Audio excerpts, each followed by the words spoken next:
The team here at Paycor Mortgage hopes you're going to have as great a week as we will. With the current discount in both real estate prices and interest rates, I'm sure you've heard people say that this is a great time to buy real estate, refinance your home, or make a surefire investment. But others say more time's needed to resolve the housing crisis.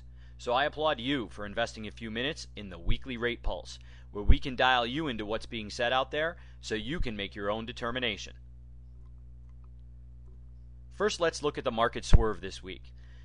The market action has had the effect and shows the effect of the Federal Reserve in the marketplace. In fact, you can see right here late in the week that things were just kind of hanging around till Wednesday, and then the Fed released their statement on interest rates. Once that hit the market, we found some action, and rates hit the wall on Thursday and then bounced back on Friday. This should be an interesting week coming up. Keep your eye on market volatility, and if you like today's rates, lock them in. In the media frenzy this week, we have a great article that again focuses on the challenges that the Federal Reserve faces. The fact is, we don't want to choke off the recovery, slip into deflation, spark inflation, or prevent new jobs from being created.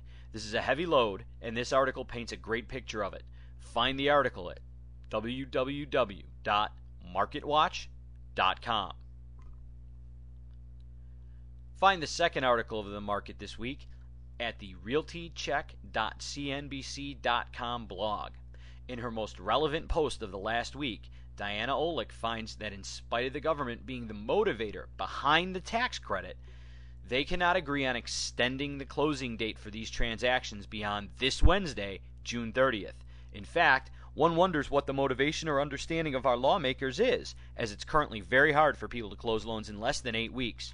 And considering the contract date was April 30th, the closing deadline being a hard deadline at June 30th seems almost unreasonable.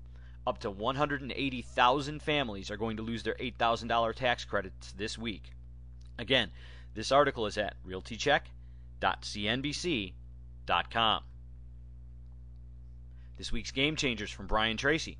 Brian talks about the commitment to change your outcome and how a truly small change can make that commitment possible. In fact, he says that if you can commit just 1 hour a day, you can become a leader in your field in a very short period of time. It's all about education and dedication. Find this article and more information like it at briantracy.com. Finally, thanks again for tuning into the Rate Pulse Weekly. Do us a favor by forwarding the link to a friend that'll benefit from the information within. Someone you know is always considering buying, selling, or refinancing. Introduce them to the loan officer whose name appears on the left-hand side of this screen. And as always, win today. Make it a great week.